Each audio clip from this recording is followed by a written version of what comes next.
कि ऑल हरियाणा की गवर्नमेंट आईटीआईज़ के अंदर एडमिशन का प्रोसेस जून के फर्स्ट वीक में शुरू होने जा रहा है। जून के फर्स्ट वीक में ऑनलाइन एडमिशन्स जो हैं एप्लीकेशन फॉर्म्स भरे जाएंगे, जिसमें हमने सभी आईटीआईज़ के अंदर ऑलमोस्ट हेल्पलेस बच्चों की हेल्प के लिए लगाए हुए हैं, ताकि बच्चे जो हैं वो यहाँ आकर के अपने फॉर्म भरें। इसमें कुछ डॉक्यूमेंट्स की पहले से हिदायतें दी गई हैं कि बच्चे अपने डॉक्यूमेंट्स जो हैं वो पहले से तैयार करके रखें, जैसे कि अपना 10th का सर्टिफिकेट है, +2 सर्टिफिकेट है, आधार कार्ड है, पैन कार्ड है, बैंक अकाउंट की कॉपी है, फैमिली आईडी है, इनकम सर्टिफिकेट है। ये सब चीज़ें जो है वो पहले से बच्चे अपने तैयार रखें, ताकि मौके पर उन्हें किसी प्रकार की कोई दिक्कत ना हो। कितने एडमिशन सर अपने आईटीआई में हैं? मेरी आईटीआई हाँसी और डब्ल्यू हाँसी महिला हाँसी के अंदर दोनों में मिलाकर के लगभग 1000 सीटें जो हैं वो खाली हैं। इन सीटों पे एडमिशन होना है। 18 ट्रेड्स आईटीआई हाँसी के अंदर चल रहे हैं, जिनमें 41 यूनिट्स पे एडमिशन होना है। एक यूनिट में लगभग 24 सीटें होती हैं। इसके अलावा महिला आईटीआई के अंदर 5 ट्रेड्स हैं और 8 यूनिट्स चल रही हैं, तो इन पे भी एडमिशन जो है सेम प्रोसेस से होगा। तो आईटीआई हरियाणा की एक वेबसाइट है www.AITI हरियाणा, उस पर जा कर के बच्चा जो है वो एडमिशन पे क्लिक करके अपना आवेदन कर सकता है, जिसमें ये चीज़ें मांगी जाएंगी।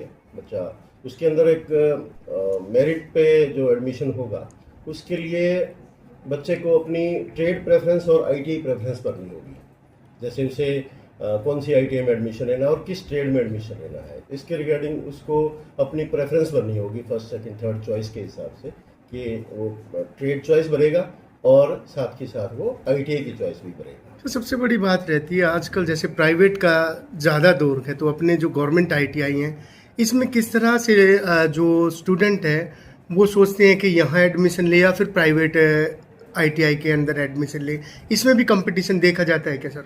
नहीं, गवर्नमेंट आईटीआईज़ की तरफ बच्चे ज़्यादा आते हैं, क्योंकि एक तो हमारे गवर्नमेंट आईटीआईज़ के अंदर इंफ्रास्ट्रक्चर जो है वो प्राइवेट आईटीआईज़ की तुलना में अच्छा है, और दूसरा फीस जो है वो बहुत ही कम नामात्र की गवर्नमेंट आईटीआईज़ में होती है, इसलिए बच्चे आईटीआई को गवर्नमेंट आईटीआई को प्रेफर करते हैं। लास्ट ईयर कितने एडमिशन थे सर स्कूल में, इसमें आईटीआई में? हमारी आईटीआई के अंदर लास्ट ईयर लगभग ऑलमोस्ट सभी सीटें फिल हो गई थी।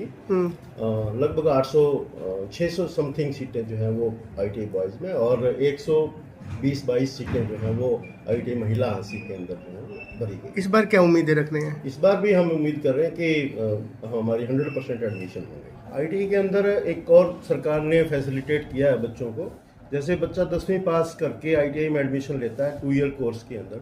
2 ईयर कोर्स करने के बाद वो बच्चा भिवानी बोर्ड का एक फॉर्म निकलता है, उसके अंदर एक पेपर लैंग्वेज का, चाहे वो इंग्लिश या चाहे वो हिंदी का पेपर देता है। उसको क्वालिफाई करने के बाद भिवानी बोर्ड उसे 10+2 का एक सर्टिफिकेट जारी कर देता है। उस सर्टिफिकेट के आधार पे वो अपना कहीं एडमिशन या जॉब के लिए अप्लाई कर सकता है। इसके अलावा हमारे यहाँ एक डीएसटी की स्कीम भी होती है। DST dual system of training होता है, जिसके अंतर्गत आईटीआई में प्रैक्टिकल बच्चा सीखता है, थ्योरी सीखता है बच्चा। जैसे 1 साल का कोर्स है तो 9 महीने वो आईटीआई के अंदर थ्योरी पढ़ता है, साथ में प्रैक्टिकल भी करता है, प्लस 3 महीने वो इंडस्ट्रीज़ में, बाहर इंडस्ट्रीज़ के अंदर जो है वो प्रैक्टिकल वर्क करता है। प्रैक्टिकल वर्क इंडस्ट्रीज़ के अंदर एक्चुअल प्रैक्टिकल सीखता है कि डिमांड क्या है बाजार की या पब्लिक की क्या डिमांड है। वो चीज़ें बच्चे को डीएसटी ट्रेनिंग के दौरान जो है वो सीखने को मिलती है। इसके जी प्लेसमेंट का क्या रहता है सर बच्चों में आईटीआई करने के बाद? आईटीआई करने के बाद बच्चों के प्लेसमेंट के लिए हम विभिन्न कंपनीज़ को आईटीआई में इनवाइट करते हैं, और बच्चों को प्लेसमेंट करवाने के लिए हम भरसक प्रयास करते हैं। आईटीआई के अंदर एक अलग से प्लेसमेंट सेल हमने खोली हुई है, जिसका काम जो है कंपनियों से संपर्क करना और बच्चों की प्लेसमेंट करवाना होता है। इसके अलावा क्या क्या फ़ायदे हैं इन बच्चों को मिलते हैं सर? आईटीआई के फायदे की अगर बात करें, आईटीआई का मेन मोटो होता है सेल्फ एम्प्लॉयमेंट। आईटीआई करने के बाद बच्चा अपना स्वरोजगार स्थापित करे। स्वरोजगार स्थापित करके बच्चा जो है वो जॉब सीकर की बजाय जॉब गिवर बन जाता है। वो अपना एंटरप्रेन्योरशिप जो है वो स्थापित कर सकता है, अपना उद्योग स्थापित कर सकता है। इसके लिए सरकार विभिन्न प्रकार की जो है हेल्प भी बच्चों के लिए प्रोवाइड करवाती है। एमएसएमई के द्वारा लोन्स की फैसिलिटीज़ भी जो है वो बच्चों को मिलती है। क्या नाम है सर आपका? मेरा नाम Bhoop Singh Naupal, principal government ITI Thank you, sir. और महिला हांसी दोनों का इंचार्ज हूँ। Thank you sir.